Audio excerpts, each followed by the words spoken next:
KnockBack, the retro and nostalgia podcast, is brought to you by, well, you. If you want to learn how to support our show, go to patreon.com/laststandmedia.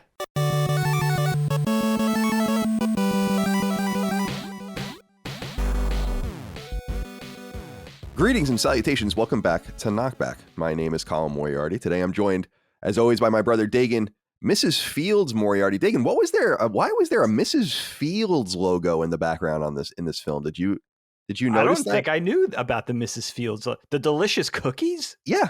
Wait a second. Like, it was prominent in my notes. I noticed during one of the panning shots in the city.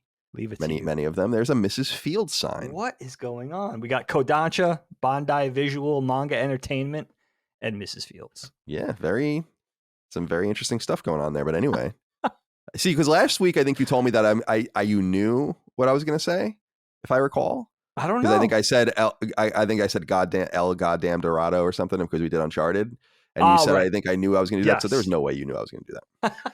I didn't know where you go with Mrs. Fields, but now I want some oatmeal raisin cookies. Very divisive because most people that is divisive. Chocolate chip, but I like the oatmeal raisin all day. No, I do too. Every day. I do too. You're the same way with the oatmeal raisin? I don't know if I realized. Oh yeah. Well, first of all, I would never choose a cookie if you know. Fair enough. But if presented, now there's an exception, and I'll explain that. But if presented with the traditional cookies, I would always go towards the oatmeal raisin because I really don't like chocolate chip cookies. However, there is a specific brand of cookie that is a chocolate cookie, a fudge cookie, in fact, that I am obsessed with, and it is called EL Fudge. And I can eat a pack of those a night, put down 3,000 calories in those bad boys, no problem. Your passion for EL Fudge dates back decades, if I'm not mistaken. No, it does. It's to time immemorial. I love that term. That's the best. Or as Tony Soprano would say, time in memoriam. Yeah, time in memoriam. Have you seen the memes? I don't know if you've seen. I've been trying to get you to come on Discord because one of the benefits. You really have been twisting my arm. Well, because one of the cool things, we have like 4,000 something people on there now. A lot of people. Fans. It's all through Patreon. And of course, you can support KnockBack and all things Last Stand Media on Patreon, patreon.com/laststandmedia. One of the perks is joining Discord. I've been trying to get you to go over there because my favorite part of there are channels. And of course. So it's like games and PlayStation, blah, blah, blah. Yeah. And one of the channels is memes. And that's where you'll always find me.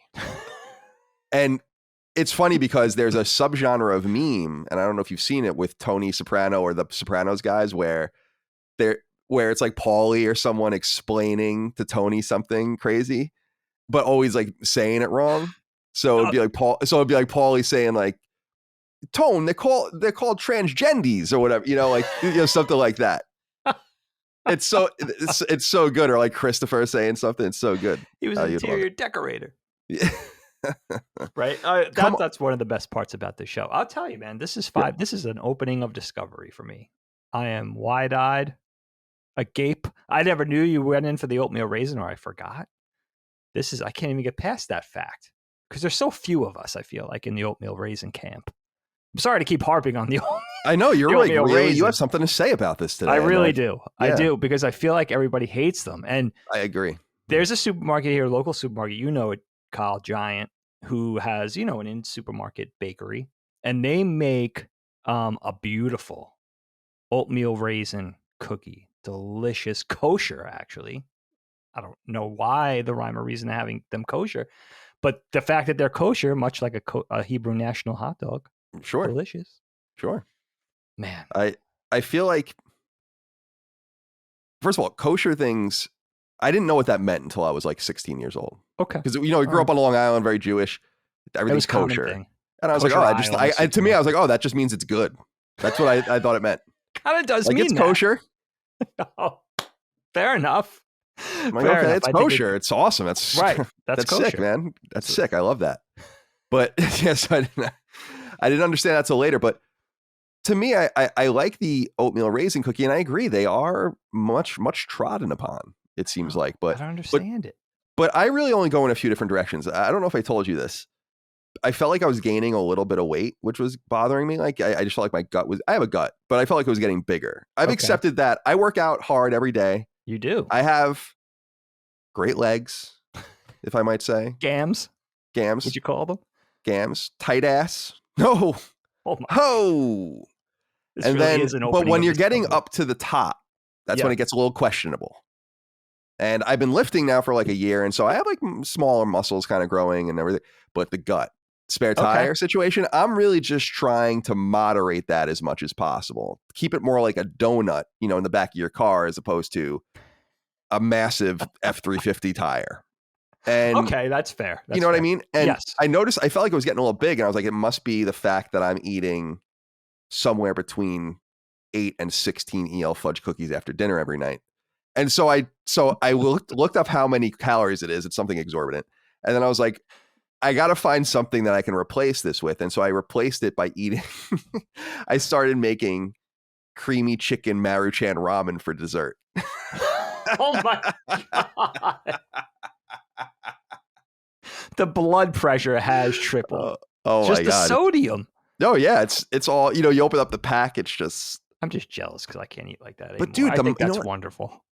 But I got to say, and I had no idea what I was going to talk about today, so I'll just leave it here, is that the muscle memory of opening a ramen and cooking it and opening the silver flavor packet, it's like all muscle memory. Even the act of peeling it apart again to get like the little powder out of the corner, you peel it again.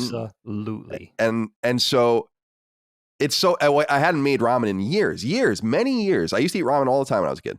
Yeah. And I haven't eaten Maruchan ramen probably, I don't know, it could have been 20 years. And I ordered a package of it from Walmart. And I was talking about this on Sacred recently, and I just started eating it sometimes after dinner. But the muscle memory never went away. And I'm eating it with chopsticks. Oh, nice. I don't know why this is striking such a funny bone with me. I think it's hilarious. Let me ask you this. Yeah. Now you're a little older, you're an adult now. Do you take it to the next sophistication level and do the hard-boiled egg in there? Maybe some fresh veg? I could. I mean, it's funny, man. I don't with this. I didn't even know what ramen really was until I went to Japan for the first time.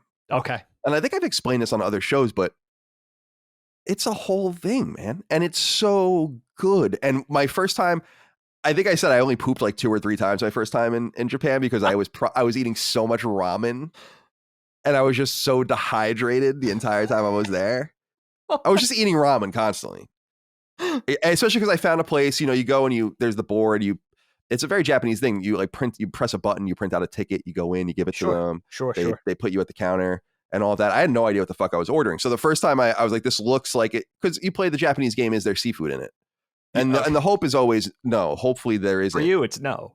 Right. It's a hard no. It's a hard no. Although, whatever. If I don't taste it, that's fine. So I found this thing, pork tonkatsu, but I didn't realize what it was at the time, and it was really good. So I was like, I have to stay very safe. I just kept going to this place over and over again and ordering the same thing. They probably were like, who the hell is this dude? Oh, that's amazing.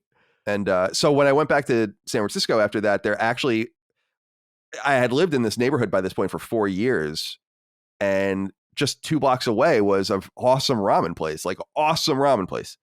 And I had just ignored it the entire time I was there. And then so when I came back, it opened this whole new world for me. So I say that because that is the ramen that you're describing. You get get like a quail egg, and you can get actual ramen. Yeah, I don't like seaweed and all that, but you can get all of that stuff in it. Onion, what I liked about the ramen places in Japan is that they'd all have these you have salt and pepper, whatever, but you have the jar of garlic, and you just a little spoon, and you just put a little garlic in it, whatever the case might be, chives, and that's the stuff. This I love it.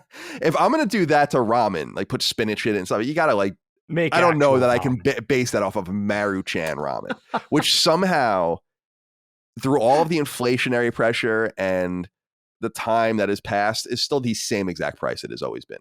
Is it which really? Is like I feel like it's always been 25 or 30 cents. I don't feel like I've ever seen it for less or more than that. Even if it went up, you would never notice. And I wonder, I'm like, how do you make money? It's I want to know, the Maruchan company is a nut worth cracking for me. Like, what are you doing over there? I like this investigative report. Yeah. I'll tell you, with the instant ramen, I've explained this before with tea. I don't have any patience for steeping tea. It's like 30 seconds. I can't take it anymore. I need to drink the tea now. I did the same thing with instant ramen. It would be al dente because I'm just like, I can't let this sit here anymore. Maybe I That would be so like, boy, I would have to microwave the water for like 3 minutes, but I would do it for a minute. And then I would let it sit in like this tepid water. It would just get a little soft and pasty, and I would just eat it. I can't do it. I can't do the instant ramen. I don't have the patience for it, which is it is terrible. I do it on the stove, and it does get like scorching hot. Like I take the chopsticks. I just have a tradition now of taking the chopsticks and just lifting some of the stuff there, and then I just like read a website for like 2 minutes to like let it cool off, and then I eat it. I love that this is dessert. This is huge. It's dessert. It's huge. good. Well, because I'm trying to get, I want to eat as much as possible in that little period of time, or at least satiate my hunger so that I can go on my fast. But anyway, Dig, strategy. What do you have anything to talk about today before we get into what? our This is a decidedly less fun thing to talk about, but this is what's been on my mind this week. Having these, and it's nothing new, but it's just my latest in the saga of my artistic battles. And maybe you could speak to this, Kyle, because I'm sure it does affect people that write, writers, maybe even musicians. I'm not sure if you could speak to this, but I'm at this point artistically, and of course I do art for a living. I work in animation and stuff like that, but I'm just talking about my own personal art work, my own personal artistic pursuits. I'm at this point where the vision in my head for the art I want to create and the art that's actually coming out of my hand onto the page or onto the screen is just so, it's just the art that's actually happening. There's so many levels below where it is in my head, where that grandiose vision of like, all right, this is what I'm going to do. I'm super psyched. I have this idea. Whatever the idea is, something visual, colors, a design idea, maybe a character I want to send up or something. It doesn't even matter what the inspiration is. It's just coming out. It's just, there's such a discrepancy between the actual art and the art that I initially envisioned in my head. And that's not a new thing. I sort of ebb and a lot of artists could probably speak to this. I don't know, but my sort of experience with that ebbs and flows. Sometimes I'm a little happier with what I produce. Sometimes I'm much more critical and it's just not happening. But what's weird right now is that I am very inspired to create. I have a lot of energy for doing my own art, outside of work. So I'm specifically talking about just drawing, illustration, cartooning, whatever I'm up to at that point. Just the joy of drawing. I'm really into it and I'm very inspired. And for me, it's never a lack of ideas, right? And they're not all good ideas, but I never have a shortage of ideas or things I want to try. It's really just trying to make what's in my head meet a little closer to what actually is coming out and appearing in a tactile way, and it is kind of extra frustrating when I do have all this energy and I have a desire to work at it and I want to sit at it every night, even outside of work. I spend 8 or 9, 10 hours at work. I still want to do that at night. I still have the inclination to want to keep going and sit at the computer or draw on paper, whatever it is, because I do it for a living. So even to have that excitement to still do it is kind of meaningful, right? When you're doing it all day anyway, 40, 50 hours a week. It's just been that bummer for me because the energy is there, but the unsatisfying results are just really kind of taking an emotional effect on me. So I'm trying to figure out, I think a lot of it has to do with style for me, right? I'm very drawn to style in art, specifically in illustration or cartooning, whatever you want to call it. I don't know exactly what I am all the time. I'm an animator professionally. I don't know what I do on the side. I think that's open to interpretation, but I think just having that inclination to evolve, explore, revisit what was making me want to get up in the morning and be excited about drawing or art or the things that inspire me or whatever. So I think sort of what I have to do is clear the slate and just kind of go back. My art has evolved over the years. I guess I've gone through those periods where it's like, all right, this is kind of getting old hat. You know what I mean? This is getting kind of hackneyed. I think I need to go back and just kind of reimagine or look into starting over, almost like from square one. So that's where I'm at right now. It's like really wanting to, it's so crazy because that energy is spurring me on. But every time I do something, I'm just like, oh, this is not what I meant. You know what I mean? This was not the intention, or it's falling flat or falling short. So I think just going back to the well and, sort of, I don't know, re-examining, like, all right, maybe you've been doing it this way for too long. Maybe it's technique. I don't know. Maybe it's the way I draw things, or it's just going back and saying, okay, what I always used to take things, look at comic books, look at anime, look at anything, photography, feature films, live action film, whatever, and incorporate little bits and pieces, right? Like, I like what Wes Anderson does with this framing. Let me see if I could do that, incorporate this into an illustration or something. It might just be going back and rekindling those inspirations for me. I'm not sure. But I've never gone through this before where I have the joy of wanting to create. It's just getting a little more and more discouraging, because everything I create, I'm like, oh, shit. And I'll tell you what else is adding to this, I think, a little bit, and maybe why I have to step away from it, is social media, right? I went through this period. I really love Instagram. I love doing art. I hate creating. For me, I can't do art and then just like create art in a vacuum. I love to share it. I've always been like that since I was a little kid. It's not just for praise. It's just, I don't know, there's some kind of joy in this other people seeing what you do, right? What you make. And I always love Instagram because of that. It's like, go on there. I have a very modest following. I think I have less than 5,000 followers on Instagram. I don't have a huge following, but I always love sharing with the community of fellow animators, illustrators, maybe people who listen to the podcast, whatever. But I went through a thing in 2021 where I really wasn't posting a lot, maybe for a couple of seasons. And when I returned to it, and I returned to it hard the last few weeks, I'm noticing fewer and fewer eyeballs than it used to be. And I think that's because the saturation of social media. It's like there's so much shit to see. Like, probably since I fell off, let's say I stopped Instagramming, I don't know, let's say late in the summer of last year, 2021. By now, who knows how many more artists, illustrators, character designers, animators are on Instagram. So many things for one person's eyeballs to absorb. It's like just getting lost in the shuffle. And I feel like that's discouraging, just getting less pings. And I think that's not good. I think that's sort of warrants stepping away from it, because you can't let that sort of thing discourage the joy of creating if that's something you're really passionate about, which I am, right? So that's the thing with social media. It's like, that's why I have this love-hate relationship, because for me, it could be very inspiring, and it could also be very discouraging. If you're not, you're like, oh, I want hundreds of people to like this drawing, and 100 people liked it, right? It's like, oh, that's a bad, because we all feel that way. Maybe we share our photography, pictures of our pets, our food, your art, videos of you playing your music, your skateboarding, whatever else. I don't share shit with you guys anymore. Fuck you. So, you know what I mean? That's another thing where social media, I have this hot, cold relationship with it, because it could be on one hand, very fun and encouraging and exciting and inspiring. And on the other hand, it can be, it can make you feel bad about yourself, I think. Oh, definitely. And you know what I mean? So I think I'm also struggling with that. So that's really what's been on my mind this week, and how I don't know how I'm going to come out the other side this time, because it's a little new. This whole formula is a little new for me. Well, I was going to say, one of the things that's always been impressive about you is, and growing up with you, is you always really did have a draw, pardon the pun, to drawing constantly, as far as you just always liked to do it.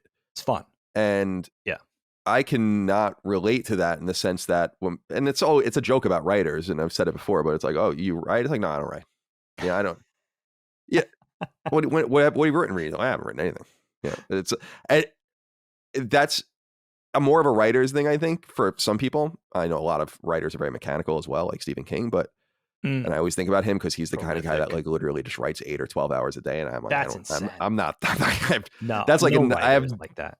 That's enough creativity for me one of your days, and like for years I'll probably that's get that. Very rare. So for me, it's interesting because I kind of just think about things constantly, like over and over and over and over again. And then when it really has to happen, I'm like, all right, fine. I'll write it. And that was kind of the way, kind of way it's going with the RPG we're writing, where I'm like, fine. Because we're like, we really need to have instructions on what to do. And I'm like, fine. So I sat in my office for like a week and I wrote it. And I wrote like the basis of it. I wrote a bunch of lore. I haven't shared most of it with the guys actually still, but I wrote the basic bones of it so they know like what the dungeons are and where we're going and kind of how to design things. And with the new game we're working on now, which we'll show soon, like I had written some of that stuff in scattered ways, and then I actually read the ending recently because I'm making some edits, and I was like, wow, I wrote this. In a good way or a bad way? Yeah, in a good way. In a good way. I was like, oh, I'm like, wow, this is awesome. That's awesome.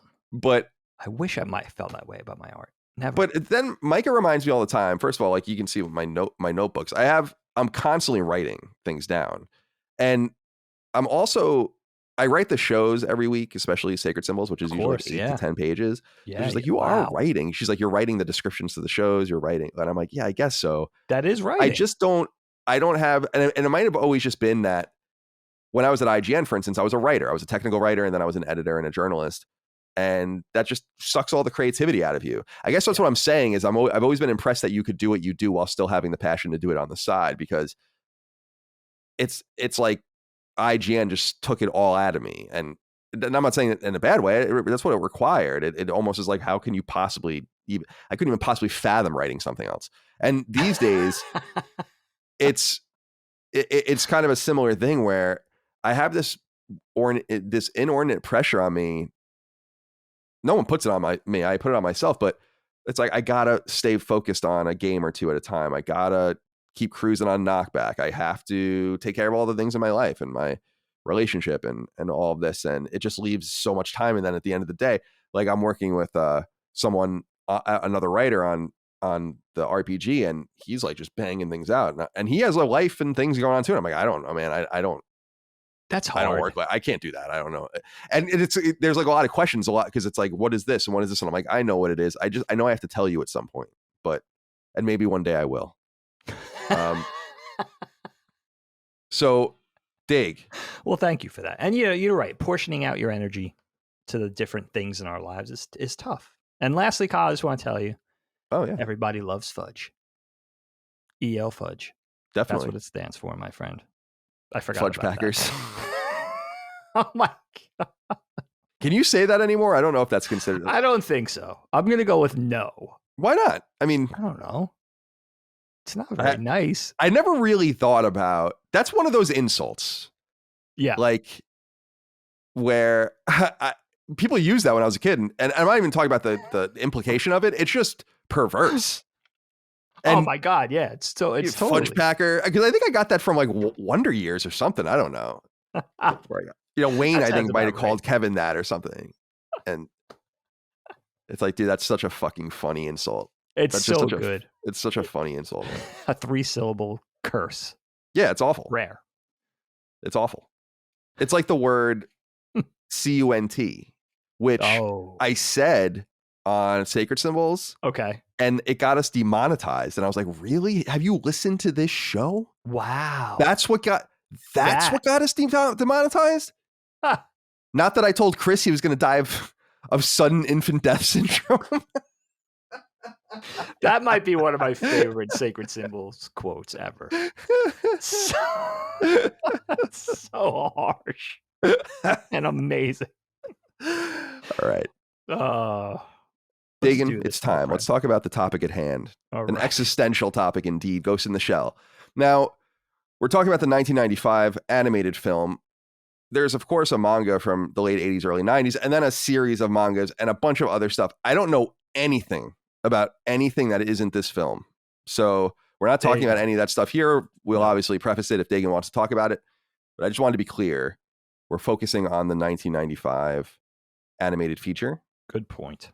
Ghost in the Shell. Now, I hadn't seen this in a long time. I don't know when the last time I saw this was. This was one of those random movies that I had seen, and then I feel like I might even have had on DVD. And but I hadn't seen it in a long time, and it's definitely one of those movies that I did not understand. I'll say that right off the top of the bat. In fact, I understood a lot more of it, and I was actually kind of leaning in as I was watching it. Because at first it's like, okay, this is cool, this is fun. And then I'm like, wow, this is pretty deep. And you start really becoming, I don't know, enamored with it, or at least I did.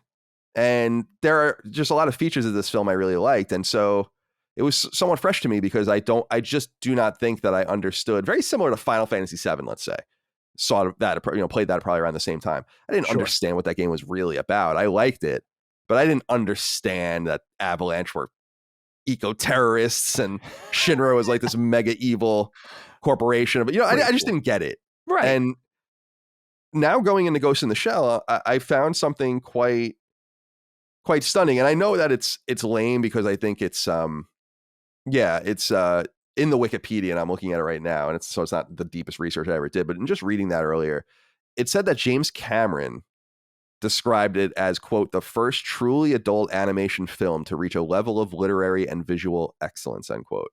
And now I don't have a deep knowledge of like films. I know my basics, my Akiras, etc., my Studio Ghibli / Ghibli, however you say it. But I have to say I was actually kind of amazed. First of all, I guess I just knew in passing because I know that they've said it, but The Matrix takes so much from this. And you can see that, and that's cool. I'm not blaming them. But also, I feel like it's the realization of this beautiful and mystifying and dangerous vision of a cybernetic future that we kind of see in Blade Runner. And I know that there's a lot of correlations drawn between them. But that this movie, I think, feels somewhat real. Like when things would happen, it's 2022. This movie takes place in 2029. I kept thinking to myself, it's not that far off in time, and it doesn't feel like it's not possible that what they're saying could somehow have been real. Like it's pretty close to the mark. And there's a lot of things in this that I feel like are eerie in that respect. It's very similar to, I always bring up Ray Kurzweil, the futurist, who says that the singularity will happen in 2045 when we mesh together. This suggests that it happens sometime in maybe the 20-teens or 2020s. And obviously we're getting to that point, but I felt like it was right on the money. And it's asking questions that in the 90s felt more ethereal, but today are essential questions, even bioethical questions. So there's a lot. I'm just curious what you think of this film, and you put it on the list. So I'm curious why you wanted to kind of touch on this one. Yeah, you know what? That's a great point about, dating back to 1995. Most of us weren't even using the internet in any real way at that point. So yeah, we've come a long way. So it is a little more digestible and understandable now just via the way things have evolved technologically with computers and all of that kind of stuff. But yeah, there's so much I want to say about this film. First of all, we get to kind of complete the trifecta of that 3-piece sort of ambassador to the West anime films that, for a lot of us, opened people's eyes to anime in the West or just anime outside of Japan. Of course, talking about the first piece with Akira in 88, then Ninja Scroll in 93, and then, of course, finishing, we went in order, which was an accidental but opportune thing, Ghost in the Shell in 1995. And I kind of love that for that part of the conversation. I hate James Cameron's quote because it just completely leaves Akira off the list, which was 7 years prior, which is bullshit. And I would also say that, first of all, for this conversation, for all of you new school weebs out there, I implore you, know your anime roots. This is an essential must see, especially in the realm of feature film anime. Can I interject here? Yeah, of course. I'm glad you brought this up. I didn't know exactly how I was going to get this in. Yeah. But but Jacko wrote in and said, stick it in. Oh my God. Ghost in the Shell was the first. Jacko wrote and said, hello, Ghost in the Shell was the first anime I ever watched outside of Yu-Gi-Oh! As a wee lad, and I was late to the party on discovering this franchise back at university in 2015. But on randomly coming across the original film one day, I sat and watched what would soon become one of my favorite films of all time, with a binge of the sequel and series shortly thereafter. The problem I found is, amongst my friends who are obsessed with anime, and even a majority online, either no one has seen Ghost in the Shell or they dismiss it like it doesn't exist, even to this day. Was Ghost in the Shell before its time with how revolutionary and simply superb its aesthetic, tension, and ambience is for anime, or has the style just changed too much to be appreciated alongside what would soon become mainstream in the West? First time writing in on Knockback. So big hello to Dagan. Hey, I hello, don't and exist, thank you for apparently. writing. What So about Kyle? now I wanted because you had brought up, people needing to keep in touch with this and know your roots. There were several letters, including Jacko's, which I just wrote, of people saying why. And I didn't know this, where this is kind of a movie that's maybe not as big as I thought. Where is this true? I guess this is what you're speaking to, because I guess I just grew up with you, or I grew up in that time where I'm like, yeah, Ghost in the Shell is like one of those touchstones, of course, like Evangelion and all these others. Like I thought they were all the same, but I guess that's not the case. Talk to me about that. I wonder if that Ghost in the Shell gets lost, or the first 1995 animated Ghost in the Shell movie, because now we have the Scarlett Johansson live action remake, an entire franchise with the Ghost in the Shell IP, whether it's different various animated series, other films, video games, of course, the merch, all of this thing. It's a huge franchise. And then, of course, tied to Masamune Shiro, who's a legendary, one of the great mangakas of all time, and other people tied to this like Mamoru Oshii, who directed, and Production IG, which is a legendary anime studio, one of the biggest and still one of the best, I would argue. I wonder if, despite all of that, it gets a little lost in the shuffle because it didn't, first of all, do well in Japan, which I don't think I ever really realized before hearing Oshii talk about that in interviews. In researching for this episode, I don't think I realized that this film didn't do well in Japan. And because I don't know if it was because it was a little bit obscure in just the message, and that it was confusing. I'm not really too sure why it falls short, but it does, especially if we talk about those key 3 films that I consider harbingers of anime to the West, right? That a lot of us realize. Akira did that. Ninja Scroll is a big piece in that, and a big component of that. And then Ghost in the Shell is the big 3. But then if you think back to even earlier, higher budget, long, cinematic feature length anime projects, you go back all the way to the late 70s with Lupin III, Castle of Cagliostro, and Macross, Do You Remember Love in the mid 80s.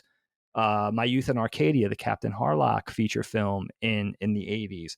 Totoro, which came only 4 or 5 years before Akira in 1988, and then things like Nausicaa, which I think came out in 84. So there were other big anime properties, feature length properties, cinematic vehicles that came out. But I think a big matter of exposure was the distribution and sort of introducing it to people outside of the West. But the funny thing about that is this was actually made, Ghost in the Shell was made, derived from a famous manga, of course, Shiro's manga series. But it was made as a co-pro between big Japanese corporations, Kodansha, which is an enormous publishing company, Bandai Visual, we all know Bandai, right? They're huge, mega conglomerate corporation, and Manga Entertainment, which then was a European English-owned, I think, since it's been swallowed up by Funimation. But Manga Entertainment was a European... Which is now Sony, by the way. Oh, right, that's right. But back then it was a British entity, so immediately sort of done with the intention of bringing it not only to just bringing it everywhere outside Japan, especially North America as always, but also Europe, to make it for European markets, dating all the way back to the budgets and pre-production. And it was intended to, for this to be marketed and showed outside of the East. And I saw it, Kyle. In fact, I saw it theatrically when it was released. I was living in Philly at the time. It had an art house, typical small movie theater art house release. Maybe they showed it back-to-back weekends. It wasn't, in this case, it wasn't at the Ritz or anything like that. I think I saw it at a small theater in West Philadelphia with a friend, and it was cool to see on the big screen. But I remember there being a huge queue, like a line outside to get in. It seemed like the anime hype in the mid-90s was starting to take off a little bit, where it was when I came into anime fandom with OVAs in the late 80s, probably 89 to be fair. Shiro was already a huge thing with Dominion Tank Police and Appleseed and Black Magic M60 and M66. So Shiro was already creating things that seemed like they were just going to be kind of expand from the manga and make it to the screen in one way or the other, whether it was OAV, TV, or feature film. So it is kind of mysterious that this one seems to fall by the wayside, because it does have that typical formula of an Akira or of a Ninja Scroll, where it has this epic, high budget, irresistible presentation, the gloss, the beautiful animation, the beautiful art. It had some marketing muscle behind it. So it is weird that it's kind of the redheaded stepchild of all those emblematic animes of, dating from, I would say, the late 80s to the mid 90s. It's the one that gets the least shine for some reason.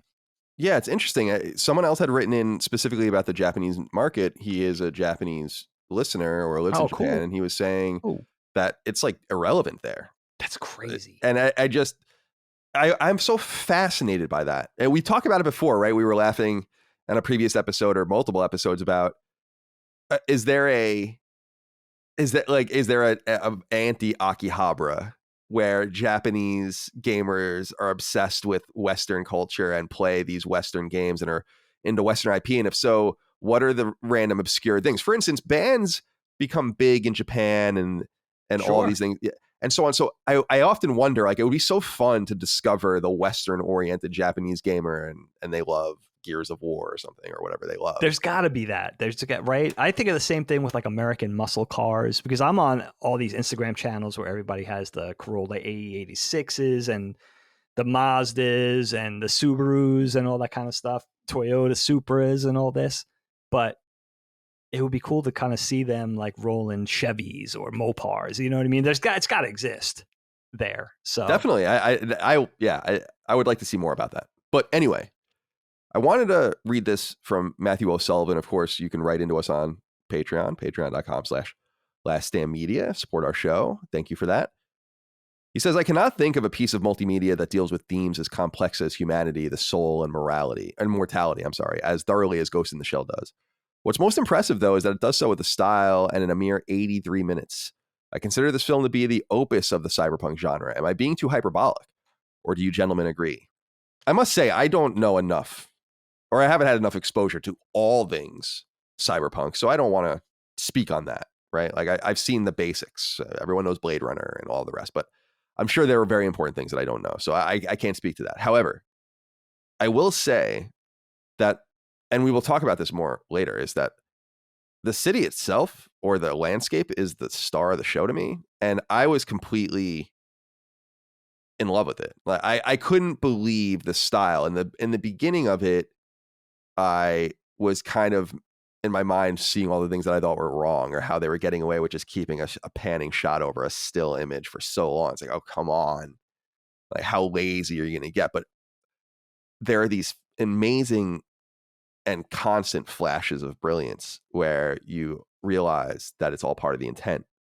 So I want to talk about that because that was what was more interesting to me. But I think we need to focus first on the subject matter itself. And this is where I want to ask you about both the story and about the philosophy about what they're talking about and what it deals with. Do you feel like this is one of the great, I mean, based on your own experience with the subgenre of cyberpunk, do you feel like this is one of the great tellings of this particular, or explorations of this particular genre? Do you feel like you know enough, or where do you stand on that? Because I will talk about it later too, because we have a specific letter about it, and so we always explore what was inspired by Ghost in the Shell, but it'll be interesting to talk about what inspired Ghost in the Shell as well. Sure.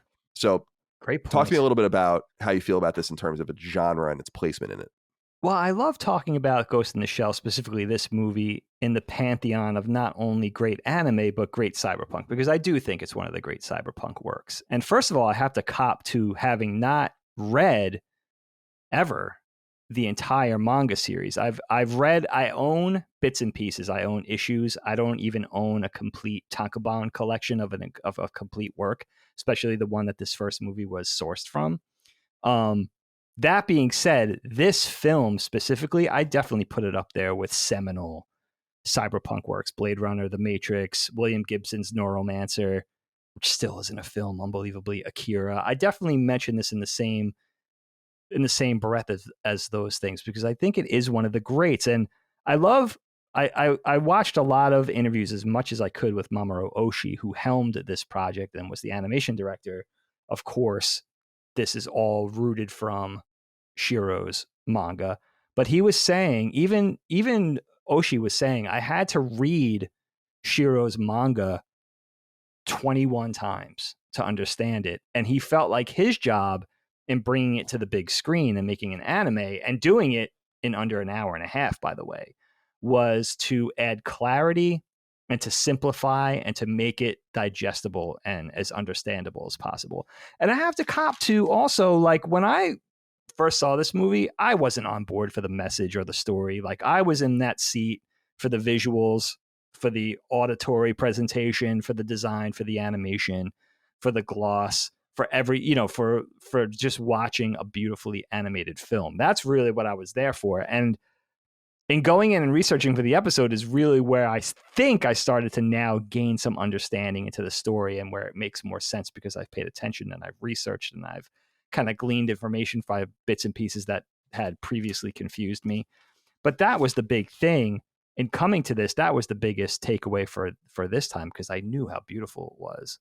I knew all many of the tricks of the trade and how they produced it.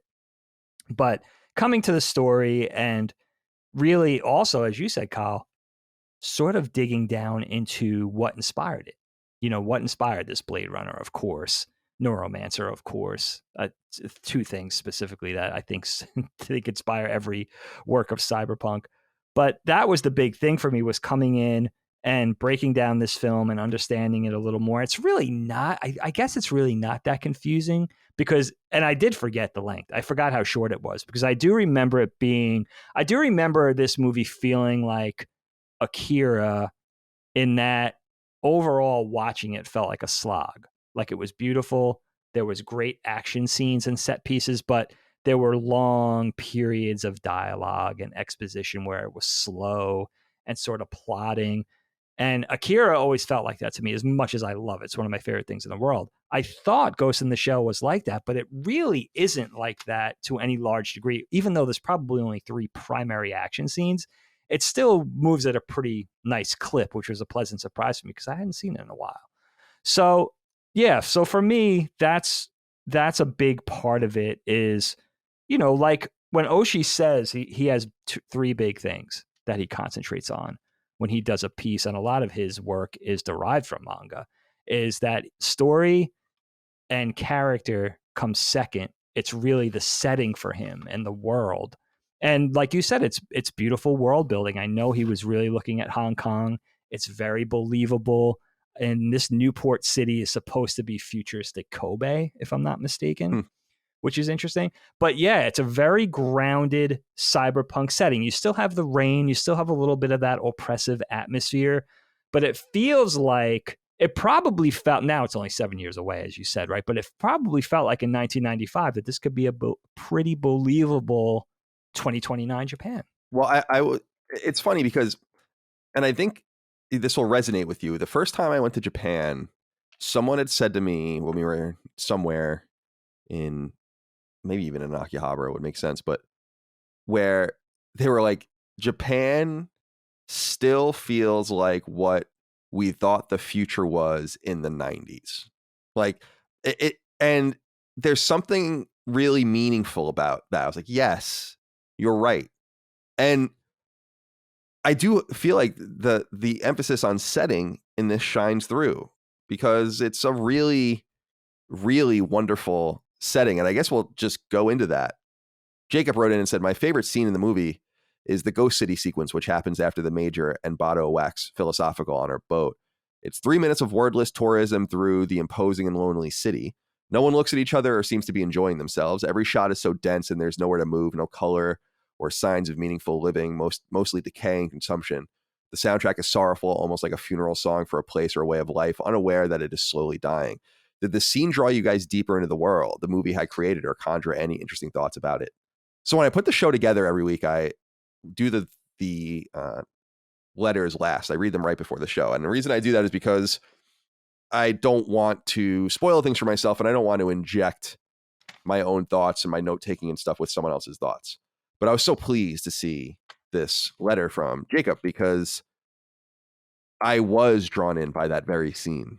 And generally just seeing the framing of the world, there's something overbearing and interesting about massive cities. And of course, Tokyo is the biggest city in the world. A third of Japan's population lives in Tokyo. And That's insane. you can only believe it. I was in a hotel bar, the top of this building in Tokyo, and had this panoramic view at the top. It was beautiful. It was awesome. I was drinking old fashions and hanging out and smoking cigarettes. And you could just see the city in every direction. It never ended. It never ended. And there are two things amazing about that in Japan. Number one is that Tokyo was leveled during World War II. That's number one. Number two is Crazy to think about. everyone thinks about Japan as this fountain of creativity, which it is. And creativity that we as Westerners want to tap into. And I think there's something about urban living that is central to the Japanese experience. It's not to say I've driven out in the boonies in Japan before, just on the way to like a random airport or something. Sure. And it reminds you, it's like, oh, there are like suburban towns. It's very similar to taking train. I took a train across Germany, and it's like, oh wow, Germany looks just like the United States. And in between the cities, it's got, oh, there's a fucking Pizza Hut and stuff like that. Right. So it's not to say Japan doesn't have rural living or suburban living, but to have 1/3 of their people in just one city, nonetheless, the fact that we all know many other cities in Japan that have millions of people in them, I think that becomes a character in their own lives. And so I think that comes out in some of the creativity that I feel like is always or seems to be usually centralized around this idea of burgeoning city life with something new.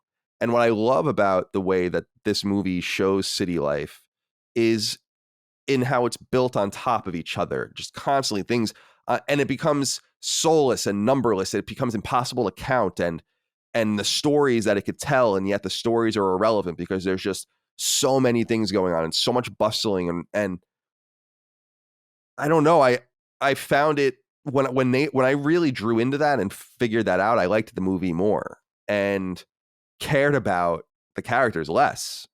And ultimately, what I drew out of the movie most was this environment and this environmental storytelling, and then of course the deep philosophy about what the story is actually about. But talk to me a little bit about how you feel about the city and how it was represented and all the rest, because I just feel like it's. Do you agree that there's something about the Japanese experience that might be brought to bear in some of these stories, and that's why it's so easy? It's like living in Hong Kong, for instance, right? Like, how can you not live in Hong Kong, a city state, and not have that be a part of your life? Very similar to a guy in Nebraska growing up in the cornfields. That's a character in his life. But there's just so many more people living one life than the other. So you're going to get those experiences more. It just seems obvious to me. I don't know. Yeah, definitely. And you could see that in this film, almost like a harbinger of things to come, or a fear of how it's going to get between the rich and the poor. That's become so pronounced that you're going to have these areas where, much like Akira, and they do the same thing in this film. There's an old city that's largely abandoned, and then there's the new city.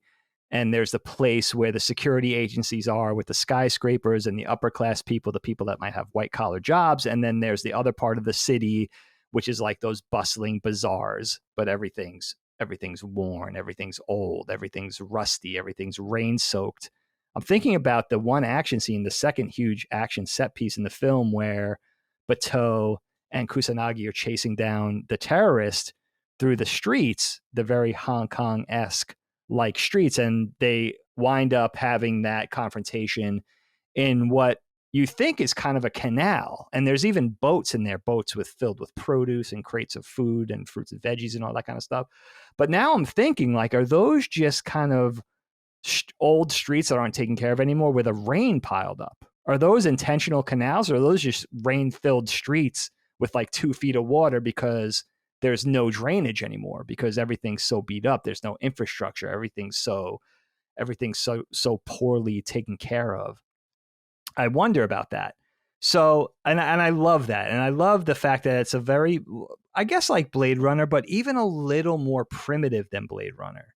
where there's obviously still sunlight, right? It's not this post-nuclear cloud cover that makes it eternal night. There's still night and day. It kind of does feel like either Hong Kong in the mid 90s or what you could imagine Hong Kong would have felt like 30 years advanced from the mid 90s, which is awesome because it makes it such a grounded, believable setting in this futuristic world, and it makes it relatable for us.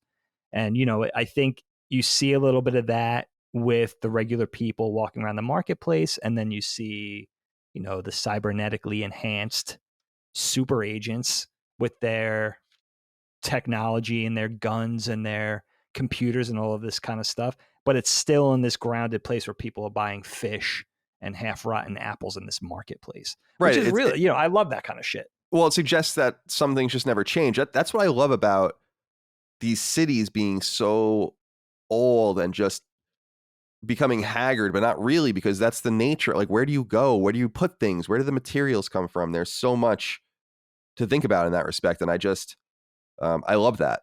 One thing I wanted to dive deeper into, Dig, with you is we were talking about predicting the future. And I do want to drill it down on this notion that I feel like they get pretty close. And there are futures, like you say, for instance, with Blade Runner, where it's not even close. Well, maybe what's going on in Europe, maybe we're closer than ever now. Yeah, right. But it doesn't feel right. It doesn't feel close. It's fun. It's interesting. It's not fun, but it is fun to watch. I wouldn't want to be in it. Or Mad Max or something, right? Sure. Where it's just like totally barren and fucked and everyone's fighting over water. That's a believable future, but it's not accurate. What I was thinking of was 7 years is the difference between now when we're recording this and when the movie takes place. If you just multiply that by 2, so you go back 7 years, so it's 2015, and then you go back 7 more years, so just twice as long. Smartphones didn't exist. Mm. We have Blackberries and right, and some. Yeah, I had like a Palm Pre in 2009, but right. iPhone came out in 2007 or 2008. No one really had one. No. Tablets weren't even really a thing yet. We weren't using VR goggles. Tesla wasn't operating driverless vehicles. We're barely texting, right? Until 2008, 9. Right. Like texting. I remember starting to text in college in like 2005, 2006. Okay. And that was like T9 texting. Yeah. The way you would never text today. Like we were doing that, and it became muscle memory. It's like, I would write like entire fucking opuses on that thing. So I'm just saying that I don't know. Now, I don't think we have like cyborg. I was gonna say silence. Cyborgs walking around. I don't think we're close to that. I don't think there are certain things happening like that where we have people plugged in. Certainly not artificial beings, but they're dealing with, I think, philosophical and scientific issues in this film or in this manga and this story that I think are kind of on the money. And I'm curious what you make of that. I wonder if you agree that it feels a little bit more on the money than meets the eye. And could you, in 7 years, I can imagine that we are in a reality where someone has plugged in to a computer and digitized their thoughts and their memories by 2029. Yes, I believe that. I believe that is certain. In fact, like I based on what you read and what you listen to, I listen to Sam Harris and Lex Friedman and all these different people talking about this shit all the time. Right. And they know what they're talking about. Yeah. And that's what, and Elon Musk, I mean, that's what they're working on it with the brain link shit that he's doing and all of that. It's crazy. So what I'm saying is that time is moving such that I don't know that in 2029, or Ghost in the Shell is going to look that weird. Now, I don't think we're going to have big titty anime robot jumping into people's minds and erasing people's memories and all that kind of stuff. But I think that there are going to be elements of this that are not going to feel that strange. And when we start realizing that people are going to be able to start dumping what's in their minds into data, which is around the corner, then all of this becomes believable. So I'm just wondering what you think of that philosophical question. Initially, I kind of lamented the fact in realizing, watching again and saying, okay, oh man, this is 2029. It's only 7 years from now. So it was one of those cases which we've talked about before on the show, whether it was the Blade Runner conversation or other things where it's like, I wish they just had the foresight to say 2045. This way, there was enough space in between where it was like, all right, this could be actually a believable future, thereby making it a little more frightening, compelling, horrifying, eerie, whatever you want to call it, right? But now that you mention it, yeah, man, I think the pace of evolution is so startlingly fast, with technology, with science, with computers, with defense, whatever. The even just the notion of cyber warfare, right?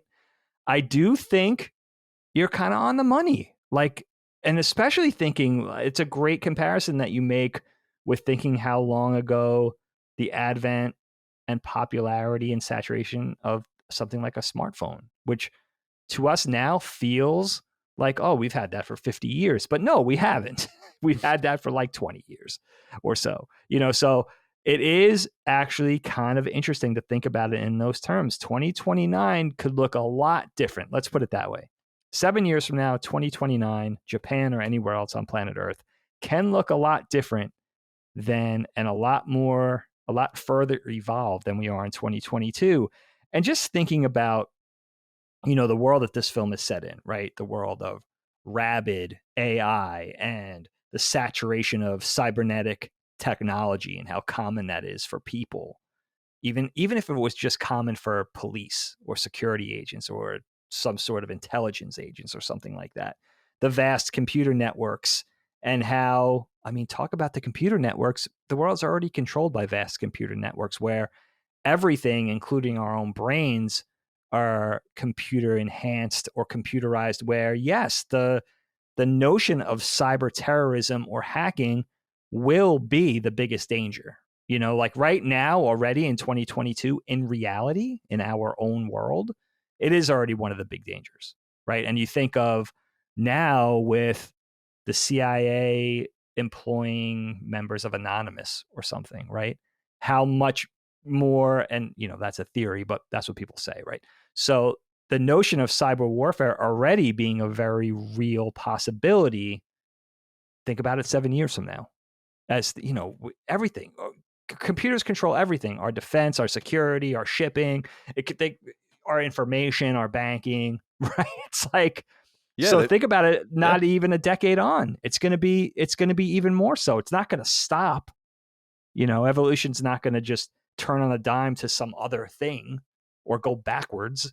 So yeah, it's interesting because some fiction that we like or that is in our lives as Western enthusiasts of media, let's say, is a show like Mr. Robot, which deals with the banking system and the tech. At least it does in the beginning. I watched only the first season, but that season's about them going after banking records, basically, to try to like eliminate the actual banking records and how that would work. And it's super cool because that is interesting. Because it and how there are backups and you have to go after the redundancies and there's all these different things, but that it's all theoretically possible. I last year, people might remember from when we were recording this, someone, or 2 years ago, someone just took a laptop and hooked it into a 747 that was just flying just to show that he could, because there was just like, there's USB ports that you could just find throughout the thing. And he had like all the telemetry on his computer and all this. He didn't do anything with it, but it just goes to show you that small and big, there are ways. Stuxnet, which is an amazing story about the Israelis destroying the Iranian nuclear program with a computer program, is like 10 years old. So the potential and the way fiction deals with that potential, I think, is fascinating. Whether it's Jericho, our beloved Jericho, where they deal with nuclear bombs and EMPs destroying American society and electronics, or we have something like Skynet and Terminator, which is this omnipotent, self-protective global network that seeks to destroy things that are alien to it or in danger to it. So I dig that Ghost in the Shell gets there. It does kind of obscure, though, the importance of almost any of the characters. I did want to ask you about those characters, though, of course. At least, and again, that's my opinion. But I wanted to ask you about, Kusanagi and others and how they stand out to you. Because I was so enamored with just kind of getting from point A to point B with the story that my favorite characters are actually the garbage men, probably. I loved those characters, especially Guys because are awesome. when you learn that it's an awesome performance when you learn that the garbage guy has his brain just been wiped out. And that's scary stuff. That's a little Black Mirror-ish, where I'm like, wow, this kind of feels like a Black Mirror episode in some way. You can imagine an animated Black Mirror episode that would be a lot like this. Talk to me a little bit about the characterization and how you feel about the design and all of the rest. Well, the conversation starts with Kusanagi, right? We have Major Motoko Kusanagi, a female sort of action hero type at the center of things, as is often the case in any Masamune Shiro's work. I think they all have female protagonists or strong female leads. And, she's our overt badass protagonist that we're following along in the story. She's a cybernetically enhanced agent for Newport City's public sector security section 9 unit, which is like this clandestine sort of black ops elite unit charged with protecting the country in 2029 Japan. And she's interesting because we don't get to know very much about her. She's not a warm and fuzzy hero in any specific way, but she's certainly an action hero to be reckoned with. And she kind of operates in that capacity where she's just sort of this OP, super skillful warrior type. And they don't even bother. Now, I'm sure from my best recollection, the manga delves a little deeper into who Kusanagi is. But for the purposes of the anime film, she's just basically somebody who's bringing us along in the story. We have this whopping far-flung 7 years from now in 2029 set around Kusanagi and this whole agency, this whole Section 9 unit specifically, and her team's investigation into this shadowy antagonist who is likely to be waging some sort of, or at least they think there's some sort of specific technological threat in the offing. And her and her team are charged with dealing with it. And I love, I guess this is typical of all of Mamoru Oshii's work in particular, almost always start off with a badass action scene. And I love the first look that we get of her is basically assassinating rappelling down a building and assassinating some diplomat and then sort of disappearing in her futuristic thermal optic camouflage thing. Such a cool, like, even if we don't know a lot about Kusanagi, just the imagery we get from her is such a huge take. Like, you leave that movie theater just like, oh shit, it's inescapable to remember her, even though you don't really know very much about her. Yeah. Also, a lot of boobs. Lot of boobs. They find a way to make that happen. Yep. They don't really have to find a way with that character, but they do nonetheless find a way. Indeed. But she's a cyborg, so it's not dirty. Right. Exactly. It's like, man, all these dudes are probably perverts. It's all synthetic. Are off. Oh, dude, we got to talk about Masamune Shiro. I mean, he's a very controversial figure now. Is he? I don't actually know anything about him. So he starts out as this legendary mangaka, a brilliant draftsman. I mean, probably one of the greatest artists ever working in manga. I mean, a real drawer, like somebody who could just draw anything, and known for his figures, specifically drawing the figure, but especially his female figures. Oh, again, always had a female protagonist at the center of things, oftentimes. And supposedly, I read recently, also amazing at drawing technology, vehicles, weapons, highly detailed, just gorgeously realized, fully rendered illustrations that look like they take hours, especially if you're thinking of like splash pages and stuff like that. But I read recently that he has a fake armament/gun company that he sort of has that catalogs all the weapons and the way the technology evolves. So the way a gun looks, the way it works, the different ammunition, the way the gun is fed, clips, everything, explosives, those briefcase guns. that those agents have in the beginning that are protecting the diplomat. Like and supposedly he'll make it to really work. Quote. So one of those great precog, previs artists that actually does, these things to actually sort of work in theory, which is so crazy. But he's become controversial because in the last 10 years, he's kind of gone from like doing pin-up-y, cheesecakey, sexy anime girls, especially as action heroes in the center of his different mangas and stuff, to just doing straight up explicit triple X art books and I actually was curious. So I watched a guy on YouTube flipping through one of them, and it's actually kind of cool. He themes each book to a different thing. So he'll do a book on sexy girls that are like with a pirate theme or a Wild West theme or a horror theme, like a movie horror theme. So it's actually really interesting. And as you're looking through the book, it kind of feels like an Appleseed or a Black Magic or a Ghost in the Shell, where it's like, okay, kind of sexy action hero, a little bit naughty, but nothing too crazy. And then as you flip through the book, it just gets more and more. It goes to R-rated, NC-17. Now it's triple. It's like, whoa! Like and supposedly he's really. I don't know if it's because he's really profiting off of it, but if you guys check out some of these books, it's pretty extreme. Like it's.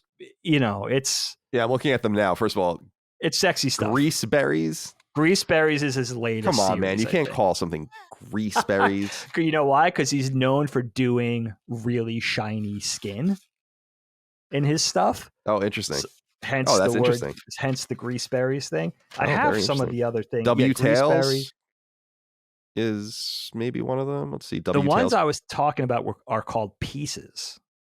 And there's a bunch of them in the series. I don't know if there's a dozen or so. And each Pieces book is based on a different theme. So there'll be, the Wild West, horror, the pirate theme stuff, cat girls. Oh, yeah, here it is. Yeah. Superheroes, whatever it is. And it seems the model seems to start off sort of tame and then escalate. And then I was actually pretty horrified that Helene would see me watching this YouTube video. I said, this is a guy flipping through it and subsequently praising everything. And it's beautifully drawn. Oh my God, yeah. But it's like, yeah. And he's become quite the source of controversy over it because he's gone from this like publishable Kodansha mangaka that everybody knew to being this sort of smut peddler, which is a really interesting turn that you don't see a lot, especially when you're a successful mangaka.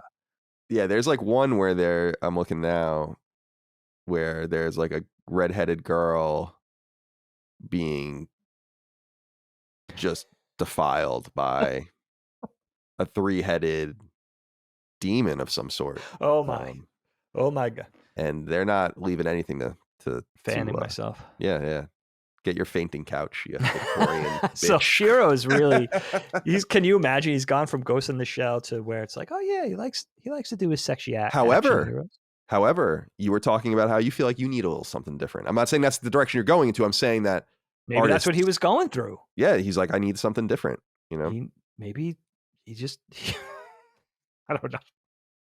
He's he's a notoriously private guy even before he started doing these art collections of these sexy pinups. But I think there's only like 1 or 2 pictures of him that if you scour Google, you'll find. So notoriously private. And now I'm sure he's doubled down on that. Yeah, well, I don't know. As long as they're paying him. Yeah, if that's what makes him happy. I'm so fascinated by just the world of manga and anime and the people that are really into it, just because I don't really get it. And yet I love Japanese video games. So I'm kind of on the periphery of it. Which you always have. And I have always loved Japanese games. You always have. It's because it's like, yeah, the chibi characters. Okay, I'll take a little bit of that. The almond-eyed kind of anime character. Yeah, give me a little bit of that. Yeah, it's appealing. Yeah, so on and so forth. But don't give me too much. Because that's when people are like, you should watch this. And I'm like, you don't want me to watch anime, because then I'll just hate Japanese role-playing games. It'll make me hate everything. Gotta get a little bit of this, a little bit of that. I get you on that. Noah Friscop wrote into us and said, Ghost in the Shell is one of my favorite comfort food films. Being only in my 20s, I went into it the first time without any preconceived notions. I expected a typical action-focused crime drama in a cyberpunk world, much like the Ghost in the Shell TV series standalone complex. But I got something so much more, from the beautifully haunting score, existentialism, and timeless animation. Which element of the film captivates you the most? Thanks, Moriarty Bros. Really excited for this episode. Nice. I have to say, Awesome. I wanted to ask you about this. Mm. I noticed many little touches that seemed in some way. Well, let me back up. Let me say this. Let me back up. Okay. I would notice that, and I said this in the beginning of the episode, that it seemed like they were kind of, and a lot of anime does this, but kind of taking advantage of the panning camera and all of the rest to not really animate. That there wasn't like there, and there are obviously crazy kinetic action scenes. You can't take that away, but I was surprised by how much they were doing it. Like, Jesus Christ, this is staying on this guy for, like, there's a scene where they're in the elevator and their backs are turned and they're talking for like 30 seconds. I'm like, what a cop out.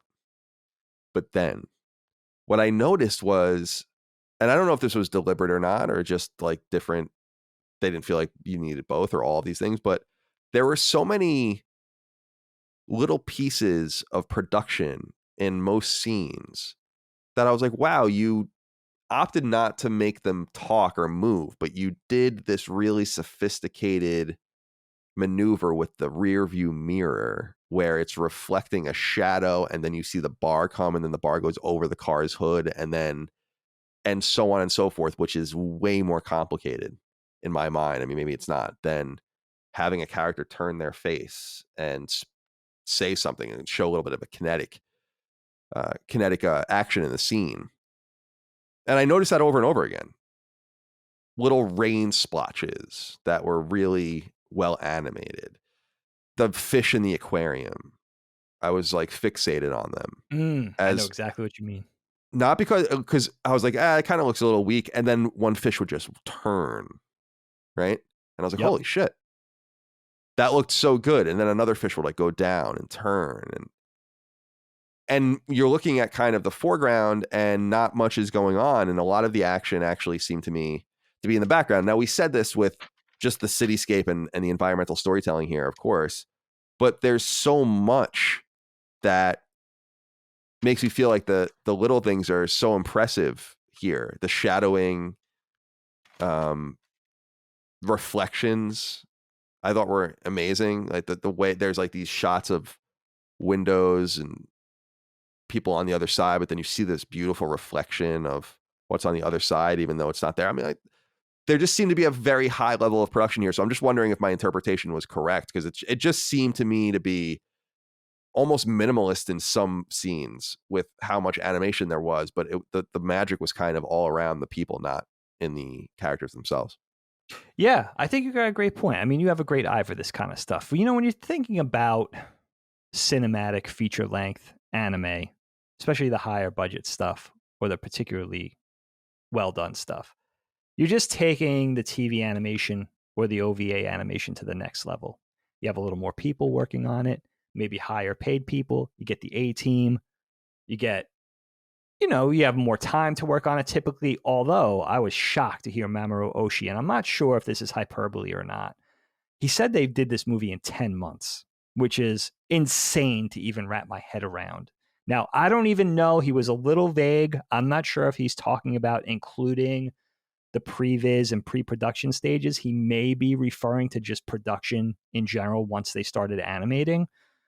So maybe excluding the storyboard phase, the character design phase, script, screenwriting, all of that kind of stuff. Even the animation phase for an hour and 22-minute film of this magnitude is insane to think about. 10 months is insane. It took even Akira, I think it took them 3 years. And I'm still trying to wrap my head around that so many decades later. But I think what you have with anime is a few things. First of all, you have a director like Oshii. You have a feature film project of this magnitude that's coming out to exemplify, or it's taking an existing famous manga property. So there's a lot of responsibility there. I think the first thing is attention to detail. The second thing is to do something cinematic like a live action film, where I think there's a very Western sentiment in animation that dates back, that did change. It did change in the 80s and 90s. But before that, there was this thing of almost, it's animation, so we don't think of it like live action. Where I think anime production, they tend to want to replicate what you could do with live action and then take that to the next level. So make it very cinematic. Think in terms of camera angles, being dynamic in the early stages with storyboarding and animatics, really wanting to make it engaging and exciting and real. And then I also think there's this notion in anime, Kyle, of the term or the notion of a character being off model is just completely against their religion in anime. So think back to Western animation, like something like the old Super Friends cartoon, or even something a little newer like the G.I. Joe series, even the best of the Sunbow G.I. Joes, or Transformers, or another very big, even something like Thundercats, which was particularly well done by Rankin Bass and everything like that. There's a tendency to go off model, maybe use a couple of different overseas production houses, one that does a little stronger work, one that's like a B unit that takes the less important shots, one that does the showcasing. So if you're watching an episode of any Western cartoon, let's think in the mid 80s, you'll see a scene where Duke looks really off model and heinous. And then the next scene is a nice action scene with Scarlet, Roadblock, and Duke, and they look a little better. Then there's a dialogue 2-shot of somebody talking and they look heinous and things are popping and maybe there's missing paint on the cell and stuff like that. There's a real perfectionism in anime where I think the idea or the philosophy is, even if things have to stay stagnant, right, then at least every frame still works as a competent illustration. And I always responded to that even as a kid. There's a perfectionism in anime where they might try to do a little less movement and then showcase some action scenes throughout the episode or throughout the film, but they're more prone to just make something stand still than get it wrong or draw it off model. It's a very sophisticated way of working, a very graphic sensibility that I always loved about anime, because you'll very rarely see even those things that are farmed out, like think of the old Gotchaman episodes or something, where they were producing these things en masse and it was a very fast production schedule. You won't see that much wrong with it, right? And we're dealing with lower budgets, TV, and all that kind of stuff. So I think that's a big thing that carries over into anime, no matter what you're doing, TV, OVA, or feature film, where it really is against their religion to go off model. And it's a very sophisticated way of saying, okay, we're just going to keep things stagnant. It's not going to, this sequence isn't going to cost a lot. And then the next sequence is that set piece thing where we really get to animate, do something really dynamic, something much more detailed, much more involved. And I think that's what you're seeing. You even see that in feature film. Now you see that much less in a Ghost in the Shell or an Akira than some long, than Dragon Ball or something that's this OVA where they have to, or a TV series where they're charged with making hours and hours and hours and hours worth of content, or One Piece or something like that. But I think that's really what I love about anime. It's like they'll just let, if you freeze frame any moment in this film, it works, even if it's not really moving or if it feels a little cheated or a little slow. It's not as kinetic. It still works as a really beautiful illustration, where if you freeze frame an old G.I. Joe cartoon, no offense to Sunbow or whoever was Deke or whoever was doing those episodes, you might get some pretty bad shit that made its way onto the screen. So, and that just seems to be the way anime works. Now you get more and more sophisticated things being produced for the West or being produced for a world audience, where that's becoming less and less egregious. But that was certainly still a thing in the 90s, where it was like, all right, we can't, if we're going to do this badass scene where they're pursuing this guy in a canal and we have all these bitchin' water effects and the cause and effect of all these gunshots and stuff, then we're going to have to do, sequences A and B have to be dialed back a little bit. It's interesting because I'm looking now. want to find. I don't know if I can find the answer. I wanted to talk a little bit about the way that they take that AAA styling and that work ethic, and then bring in this different sort of tech, because there's obviously some level of, I guess, computer animation in this film, which I'm curious how that all worked, because it seemed to meld really well. What I loved about it and what I wanted to look up was that it seemed like they used it in ways that really made a lot of sense. They wear what are essentially VR goggles, which I think is pretty cool in the in the film, but through some of the effects they have with like the maps, the GPS maps and all of this, they actually do a nice job of predicting some future technology that exists, like global positioning satellite and all of that, which was not a common thing for anyone to really know about in the mid 90s. In fact, GPS was only made by the United States military in the 80s and wasn't widely Wow. even used at that time. So I think Desert Storm was like one of the first times that GPS was ever really used. So it's cool that they use not only this kind of futuristic modeling and computer graphic effect in their traditional anime film, but that it works to heighten and make it better. And I was wondering what you thought about the fusion of those various elements, and not to take away from the beauty of the traditional stuff as well, because I was so enamored with the rain and the glow, the different colored glow that they got, and it was just beautiful. But what did you think about the kind of more futuristic at that time graphical flares that they added to this to kind of make it stand out? Yeah, it's really beautifully done. And, a lot of that stuff really holds up all this time on. We're talking about years later, decades later. A lot of this stuff, I think this film as a whole really holds up with the technology. I think they incorporated the CG and the computer assisted stuff very cleverly. And that's the ultimate barometer when it holds on, that really things hold up years on, especially when our eyes are so critical and they get more and more critical with every passing year with what we're capable of in entertainment. But I love the use of CG for the compositing, for some of the effects, for just a little bit of the flourish. And they really use the computer very cleverly for the camera in this. They do a lot of camera stuff, computer assisted camera stuff, where it's traditionally animated, but we're seeing it through the lens of a computer with the camera moves, with the shots, and of course with the color.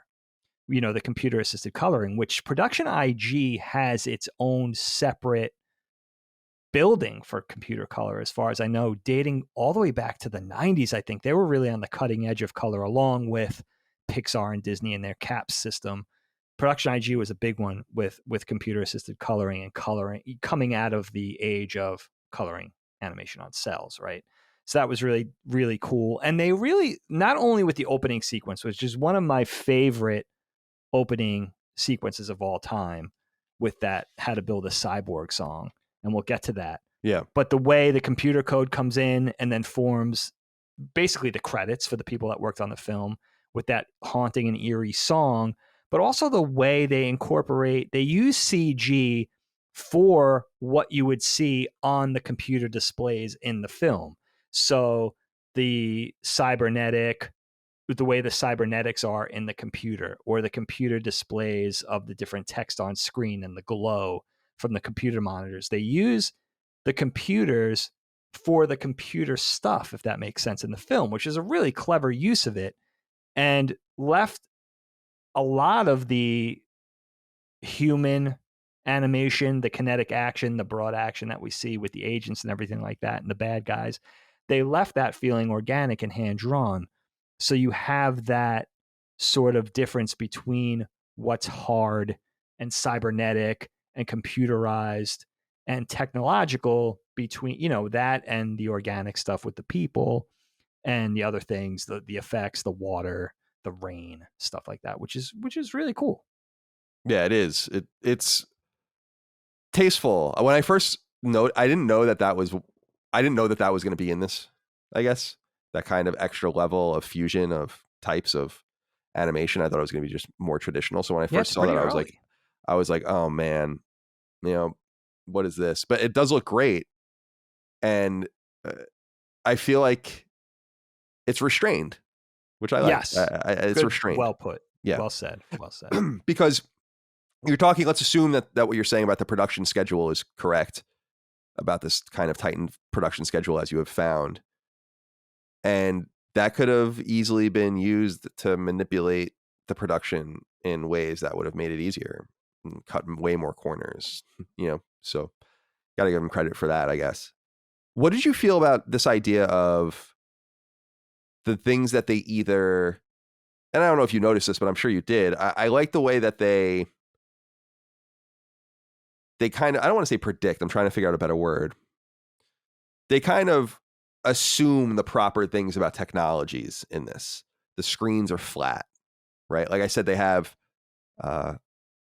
goggles. They're actually flat virtual reality goggles, which are not even really possible yet, which is cool. Like I said, they have GPS. They're splicing in and using the internet. They're tracking people digitally. They're using stealth camo, very Metal Gear Solid like. They have digital keyboards and computer interfaces. One of the things that I note which I really liked, is at least structurally, when they show the guy programming with the crazy fingers, which is so creepy and cool. I love that. The way that it's all structured, I'm like, wow, that looks, I'm not a programmer, but I've seen code. Everyone's seen code. I'm like, that looks very accurate to the way code is still written today in its sequences and all of this. And I love that, by the way. That was so cool. The fingers coming out and the more fingers coming out. So cool. What did you think about the various things? I like that there's a laptop in the cop car in 1994, 1995. I mean, little things like that. I was like, yeah, talking to AI, asking it questions very Siri-like, and talking about, quote unquote, what the garbage man simulated experience is. And it feels kind of right on. I don't know. Did you notice these technical accoutrements that seemed quite natural when you compare it again to another touchstone in the genre, or just in sci-fi generally? It just feels like it really got it. Yeah, I think natural is a perfect word for it, Kyle. Natural, believable. It's sort of technologically advanced, something that, especially you got to think back to a 1995 perspective in this case, something that we hadn't seen yet, but still believable. That the cars aren't flying around. They're not doing the Minority Report where everything's every single thing's a touch screen. And, now even Minority Report, like that is we've even kind of caught up to that film. But yeah, it's very Shiro-esque in that everything is very thoughtful and believable. Even if it does seem advanced for where we're actually at in reality at the moment, it seems like the future could be like that. Or it seems like an extension of what we already have. Like I could see this being a thing in 5 more years. I could see computer monitors looking like that in just a few more years, or VR. And they have the thermal optic camouflage. It's this crazy thing that makes you disappear, but it's this thing that could either be worn as a cloak or worn as this veil over your face or whatever. That there's like some actual tactile thing designed behind the technology, the high velocity bullets that terrorist is using in his, it looks like he's just using like a mini Uzi, but he's using these special armor piercing bullets in it that are a little crazy. Or again, those briefcase guns that the bodyguards have in the beginning of the film. It looks like that would really work. You could have some sort of hidden weapon in this thing that looks like just an average ordinary briefcase, and out pops up, you just pop it with the flick of a wrist. Now it's a weapon to protect the ambassador or whatever. So I like everything feels really properly grounded in reality, even though it is something that's fantastic. And I think that's what makes, for cyberpunk, I think that's very important. I think that's why we're still talking about novels like Neuromancer, where it feels believable, whether it's the technology or the weapons or the vehicles or cybernetic implants of some kind. In that film, like the street gangs, in that book rather, the street gangs, all like the big trend is having some sort of animal implant. So somebody having shark teeth put in or something. But everything feels like it really would be, given the nature of the place, given the nature of the environment, what's happening in the world. It all makes sense. It's almost like a domino effect from the story. Yeah, well said. I also have to give a shout out to just the political and social aspects of the story that I really liked. The idea of the police. First of all, I love the way the police were characterized. You had brought up G.I. Joe earlier. They reminded me a lot of Vipers or Cobra officers, like the old style. I really loved that visualization of the masks and all of this. Are they good guys? Are they bad guys? You don't Yeah. really know. Or they're cops, but are they the good guys? Are they the bad guys in the story? You don't really know. The idea, as you said earlier, of the diplomat being killed, someone trying to get diplomatic immunity. The story focuses a lot in the beginning about a computer programmer that's trying to basically defect. And that's amazing in and of itself because it suggests the importance of that in that future hypothetical society. So I wanted to give a shout out to all those things as well as all that we've said so far. I wanted to talk about the localization. Now, I must admit, I watched the dub. And that was just because that's what I bought on Amazon. I just didn't know what I was buying. But Dwayne DeYoung wrote in and said, or DeJong, if it's actually said that way, it says, the English dub of Ghost in the Shell was met with a fair bit of backlash upon its release. For no apparent reason other than to make things more Western or edgy, entire lines were changed, altering the original tone and integrity of certain moments throughout the film. In the English dub, the opening scene, Bato tells the Major that he's surprised she can hear anything because there's no such static in her brain, to which she responds, it must be a loose wire. In the Japanese original, the Major's reply is, I must be on my period. Not only is this more quippy, but it also adds a level of curiosity about whether or not prosthetic bodies in this world have advanced far enough to replicate such a human condition. It's a subtle change, but it alters the tone of the dialogue and characterization of the Major. Changes like this are rife throughout the film, and in many cases, extra dialogue and swearing is added, making one think that the localization team didn't think a Western audience was capable of appreciating a quieter and emotionally restrained approach. I understand localization changes are sometimes important, especially with cultural jokes or nuances that would fly over the head of anyone from a different culture. But where do you draw the line? When you watch a film like this, is it your intention to view it in its native language with subtitles, or would you rather watch the English dub? This might boil down to the classic dub versus sub debate, but movies like Ghost in the Shell are exactly why I prefer to stick with Japanese. Not only do you get a more faithful translation, but there's also something off-putting to me about watching a dub where Asian characters in Asian setting act and sound like American. Thank you, Colin and Dagan, for all that you do. Thank you, Dwayne, for writing in. Thanks, Dwayne. So which version did you watch, and how do you feel about this debate? I mean, this timeless debate that goes back, we always joke about on the show, or we have since we did our anime episode very early on, 2018, that you were watching anime, you were so early to anime, and a lot of people in the 80s were so early to anime that there was no option. You were watching just the Japanese version. And there were probably no subs even. It was just the Japanese version, and you were kind of hoping for the best.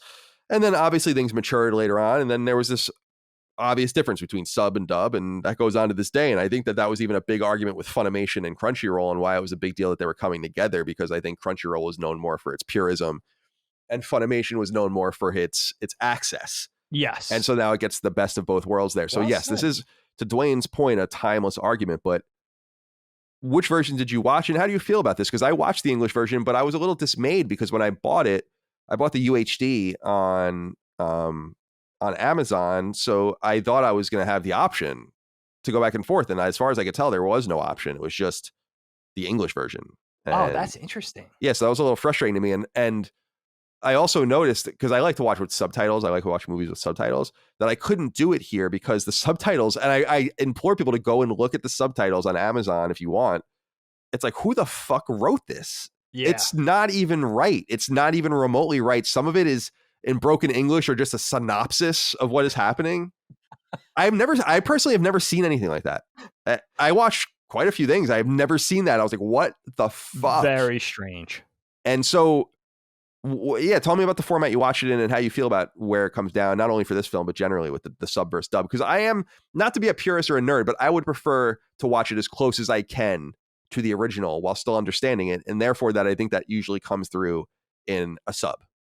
Yeah, no, you're absolutely right. I mean, I'm of the same mind as you, and I'm of the same mind as Dwayne. I would rather, with my anime, watch it in the original Japanese, and then, you know, when I was introduced to OVA, a lot of this stuff wasn't even subtitled. So I would watch things in Japanese and then have to rely on American Western magazines to That's what I'm saying. Like, a lot yeah, like you just had, that was like where it really began. That's really where it started.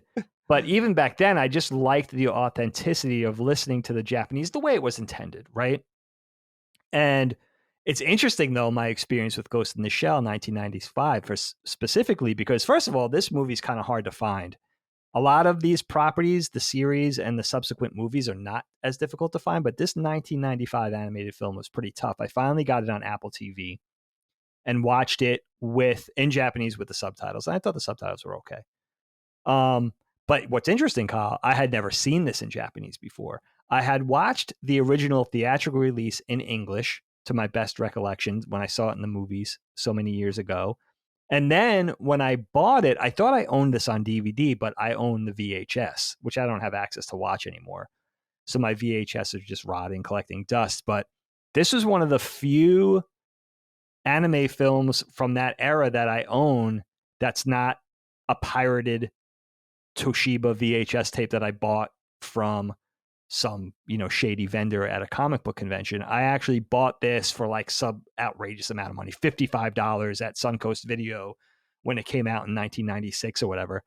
And only ever watched it. I probably only saw this movie 3 or 4 times before watching it again for the episode, but only watched it in English. And it's one of those rare animes where I do acknowledge the weakness of the dub, but it's just a warm and fuzzy thing for me because that's the way I really always knew it. It's much like the original Akira dub. I just have a fondness for that, and I have a special place in my heart for it.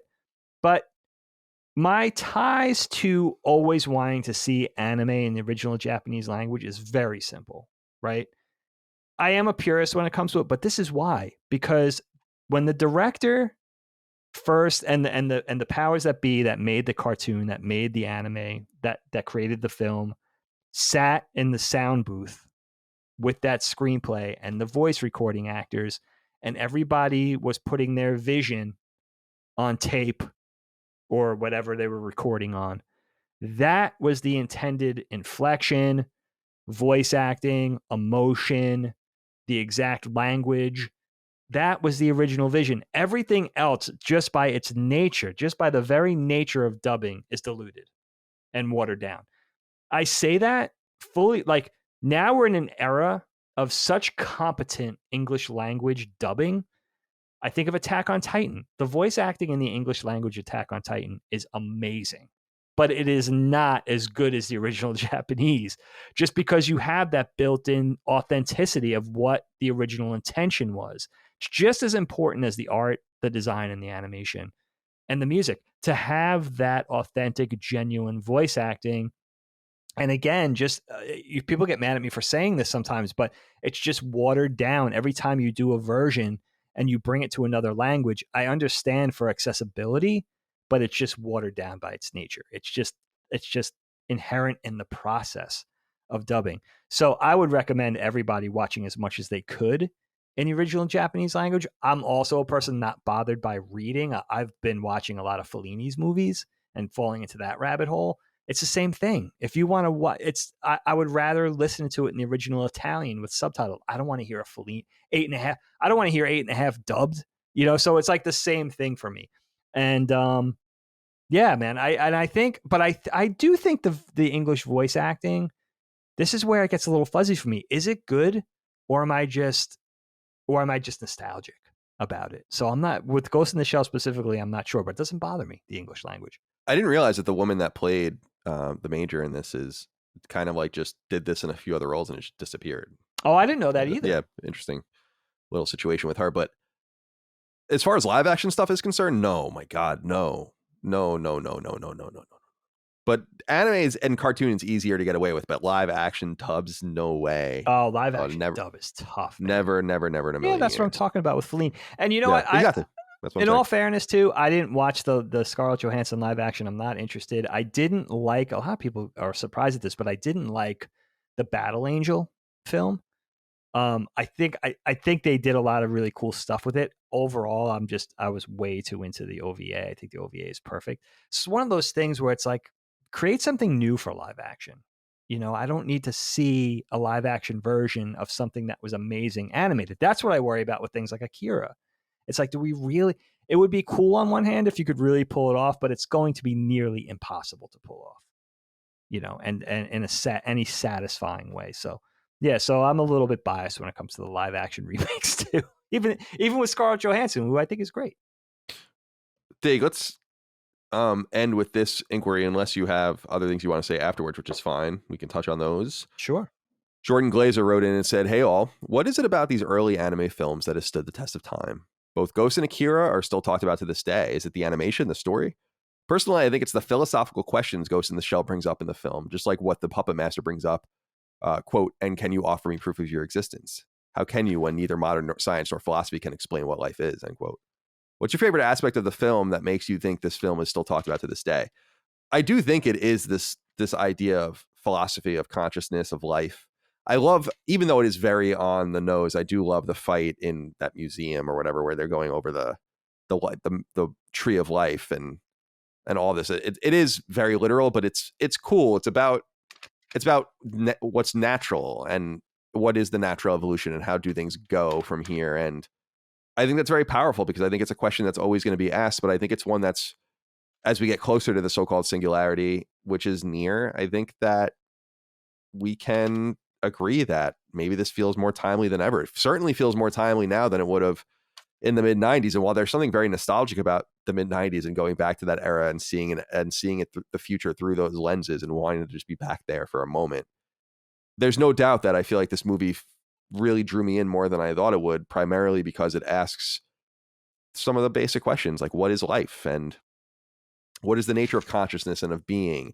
I love how the Puppet Master basically absorbs a body in order to take advantage of human arcane rules about the death penalty and whatever the case might be. It's not saying that you should be for or against that. I just love that it turns it all on its head and uses the antiquity of human rules to come to existence and then exist because it cannot be brought out of existence from that point.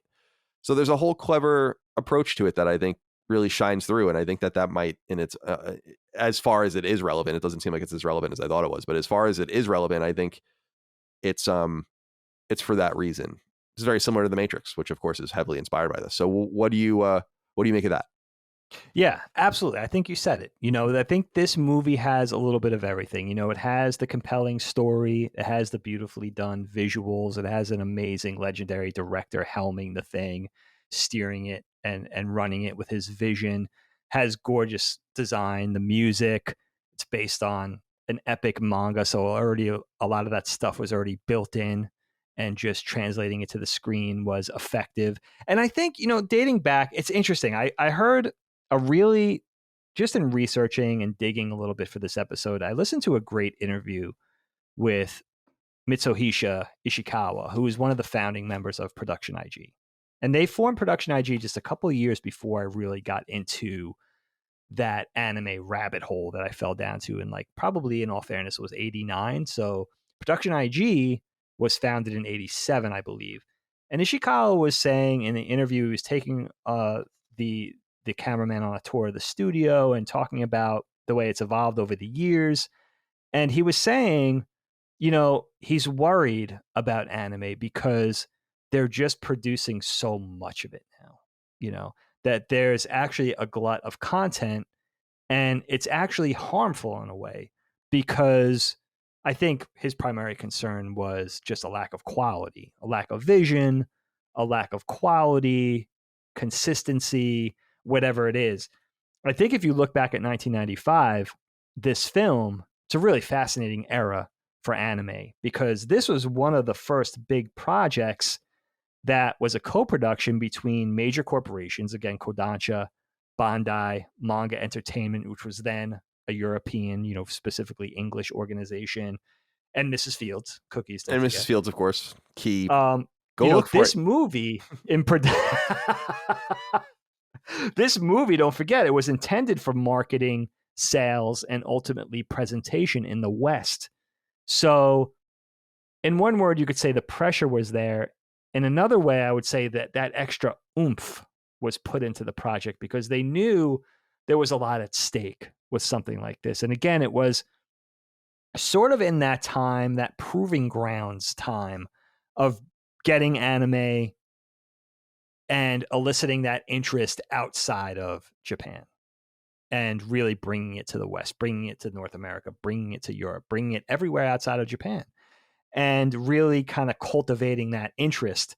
And I think as a result of that, they really put in their A game, and it's a really beautifully, realized piece. I wanted to talk about a couple of things, in regards to that go right along with that. Really, is that this movie for me, it feels a lot different than a lot of anime. I've seen a lot of anime, and I try to stay still to this day in 2022 somewhat current. So thinking back to everything I grew up with on TV, and then the TV stuff I would discover later that was Japan only, and then OVA, which opens up a whole world of anime, feature films that are more obscure, and the feature films that we got in the West. I've seen a lot. And this specific movie, like Colin, I haven't really explored the franchise outside of this first film. But this film is interesting as I reflect on it, because it leaves like this really eerie residue. It feels a little bit creepy. And those feelings, for me at least, really stay with you when you watch it. And I realized if you go back and watch this movie, it's one reason to even go in and see this movie. They do something very interesting that I can't think of anybody else doing. I've never really seen this before, even in the live action thing. The characters look at the camera a lot. They don't, and a lot of times, especially when you're doing exposition or dialogue, two characters interacting or speaking with each other, there's this thing where they're in profile or they're in 3/4 front and they're engaging and looking at each other. This movie does a thing where the character will just turn and look at the camera. So they're, in effect, they're looking at you. They're looking at the viewer. Whether they're speaking or whether they're just haunted by something, whether they're just looking out silently, it's very, very creepy thing. And, I think coupled with the fact that characters like Kusanagi, who's largely a cyborg, she doesn't blink. It's got this very creepy way of getting your attention and kind of making you snap to just paying attention to what's going on the screen. And it stays with you. It's really creepy. That one shot at the very end of the film, that's a kind of a slow truck in on Kusanagi in her little girl form when she gets the new body, is one of the creepiest things I've ever seen in a movie. And I don't even know that it's intended to be creepy. It kind of assimilates the 2D traditional drawing and the CG camera that maybe just felt like it was something. It almost looks like a live action shot, and it's so beautifully drawn and rendered that you don't even know that if it's live action. Like, did this movie just go to live action all of a sudden? Then when it gets closer, you see that it's a drawing, that it's a digital painting. But I think that's really interesting. And the other thing is just the insane, almost does what Akira does in the fact of, and I think Ishikawa said this as an overarching philosophy for everything Production IG does. And you could even, Production IG probably is on a lot of people's map from things like Fooly Cooly, which Adult Swim introduced to the West in like 2000, 2001. The Kill Bill animation, the Orenishi segment in the Kill Bill film. Maybe it from the Parappa the Rappa animated series or something. But there's this overarching philosophy of trying to do something so strong that nobody else could replicate it. That's definitely what they did with things like Akira, where it was like so much work, so labor intensive, so exhausting that it's like, it's really kind of a feat of human endurance to even pull it off. And I think this movie really has that. Like, they went to Guam to fire real weapons into different materials to see the cause and effect of how bullets will interact with wood, how bullets will interact with glass, with concrete. If you guys watch the scene with the Spider Walker tank, there's a scene where it's firing its machine guns into these concrete pillars, and you see the chips of concrete flying away and you see the dust. And then when it gets to the metallic rebar inside the column, it starts to spark because the bullets are now hitting metal. That level of detail is so nearly impossible to pull off that you're simply not going to see it a lot. No one wants to put the budget or the volition into something that daunting. Not only is it detailed and complex and beautifully drawn, but it's also organic and it's hard to time out. you're actually animating the bullet, which moves at what, like the speed of light practically, interacting with materials. You have to time that, you have to draw it, you have to be an amazing draftsman, you have to have the timing to be able to pull off something like that in a realistic fashion. And I guess things that are easy to overlook as a layman, but things you still don't see a lot decades on in anime, where it's like, if you want to go see something that was done so beautifully that they're still proud of it 25 years later, go and watch that, those three iconic action sequences in Ghost in the Shell.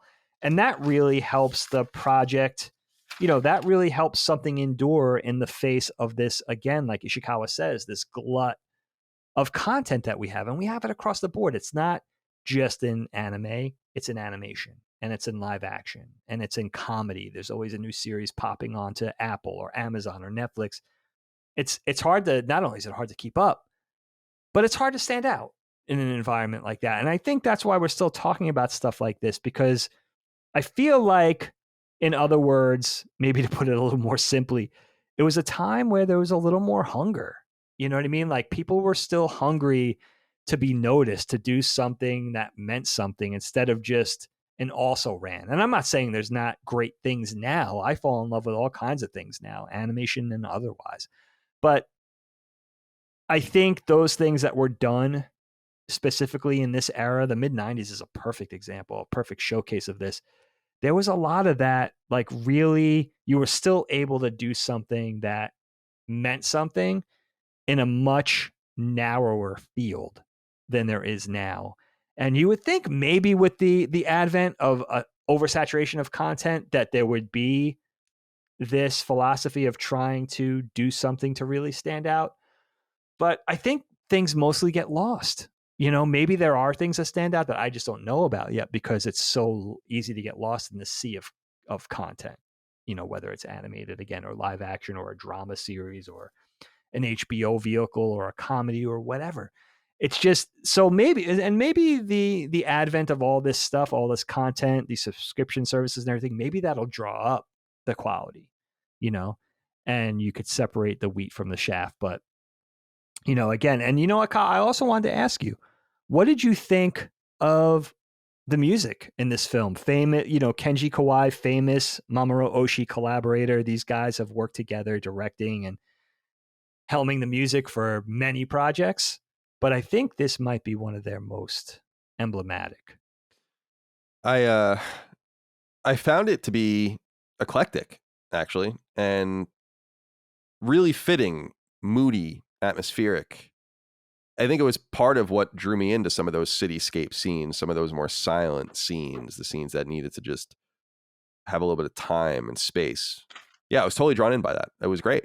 And I was drawn in, as you said, by it, many of the little things too. I wrote my notes that I loved the various plane scenes when the plane is flying in and they look up.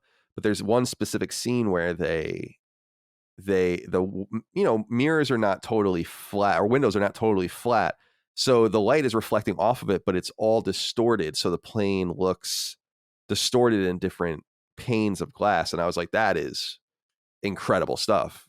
And so it was a lot of the little things, the musical flourishes, and the scoring, of course, and the artistic flourishes, and the writing, and the theme, and the city as a character, and all of that, which is one of the things I love to investigate in fiction, is, or at the setting as a character, is I found this to be a very appealing movie overall. Ghost in the Shell, really liked it a lot.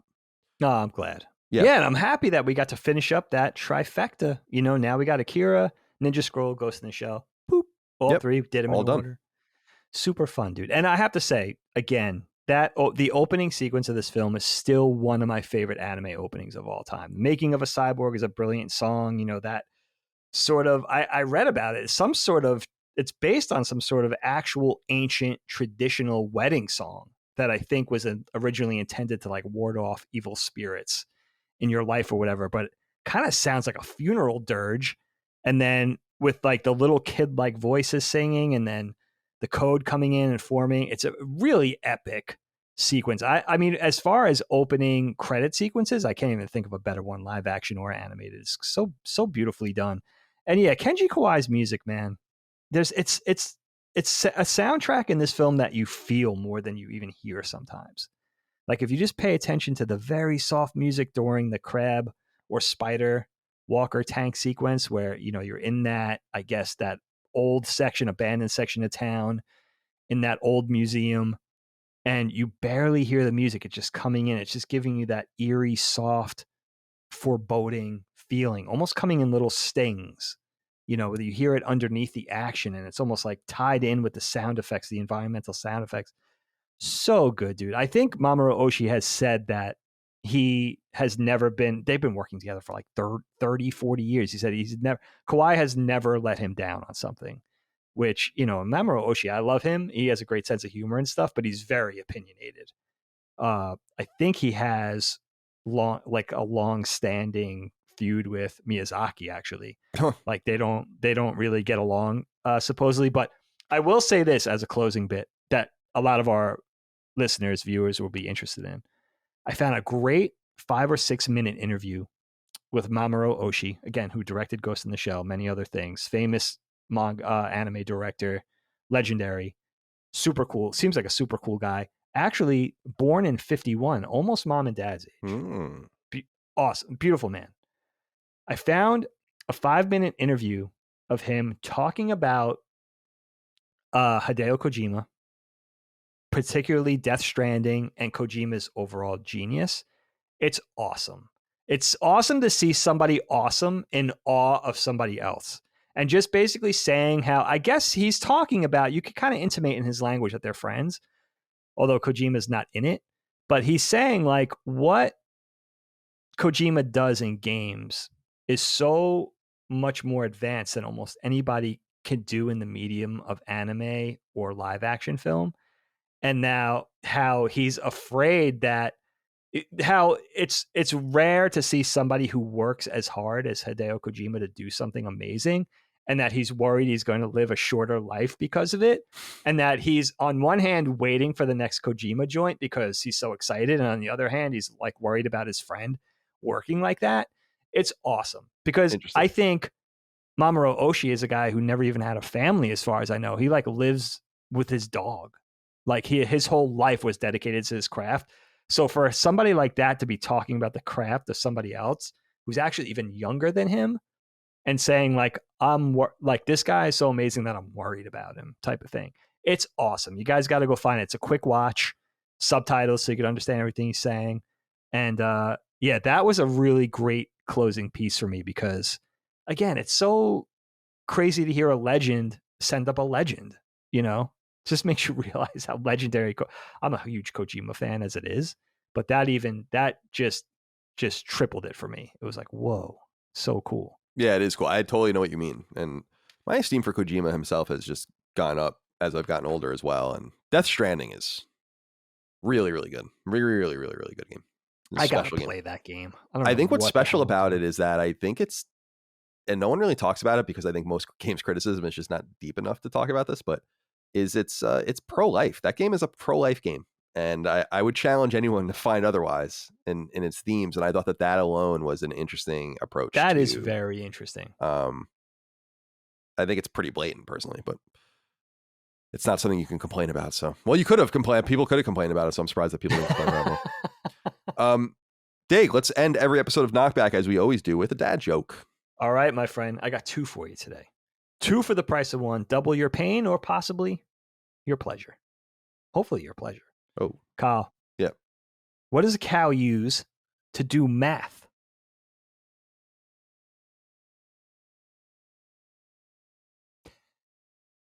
Something to do with udders. A calculator. Oh, calculator. All right. I feel that one's so obvious. I feel like it's not ingenious. Obvious enough for me. Okay. But it's just ingenious. Okay. Kyle, number 2. Why did everybody love being around the volcano? I don't know. Such preschool jokes. I don't know. Because it's just so lovable. Oh, you know what? I was gonna say something about lob, like lobbing something. Yeah. Had to be lob. Yeah. Well, I was trying to be like more sophisticated about it. Some sort of volcanology joke. I But hear it wasn't. all you moaning and groaning out there. And you know what? It pleases me. Yeah, It I'm sure it pleases does. Sadistic madman that you are. me. Well, thank you, Dagan, for your love and your time and your appreciation of the subject matter as always, and all the rest, man. It's been a really interesting episode. It's been cool to go through this trifecta, like you said, and Yeah, we're we'll through it. continue to explore more animated works, of course, in the future. Thank you all out there for your love, kindness, and support. For all things Last Stand Media and KnockBack. Sacred Symbols, Defining Duke, patreon.com/laststandmedia. Support us over there. Watch us on YouTube if you'd like. Most of you listen to KnockBack, but if you want to watch us, you can do that over there. Leave us nice reviews on iTunes and other podcast services, Spotify, if you would like, if it pleases you, if you desire it. And We got some good episodes coming up, by the way. Yeah, we definitely do. The whole slate I'm excited about. We I'm definitely always do. excited about everything, but in particular, we got a really great run coming up. I agree. So join us. Thank you so much. And we'll see you next time. Until then. Oh, I had a quote here I wanted to end with here. So the brief quote says, the net is vast and infinite. Until next time. Goodbye. Until next time. Everybody loves fudge. That's right. Fudge Packers. I knew it. I knew you could have. KnockBack, a retro and nostalgia podcast, is a product and trademark of Last Stand Media and Collins Last Stand LLC, and is recorded from Central Virginia and the Philadelphia suburbs, USA. The show was conceived by and is produced by me, Colin Moriarty. My co-host is Dagan Moriarty. KnockBack's executive producer is Dustin Furman, and the show is edited by associate producer Ben Smith. All of Last Stand's theme music is by Ramon Narvaez. As you know, all of Last Stand Media's shows, including KnockBack, are fan-funded on Patreon at patreon.com/laststandmedia. The following names are at the producer support level or higher on Patreon, and we're grateful for your kindness and generosity.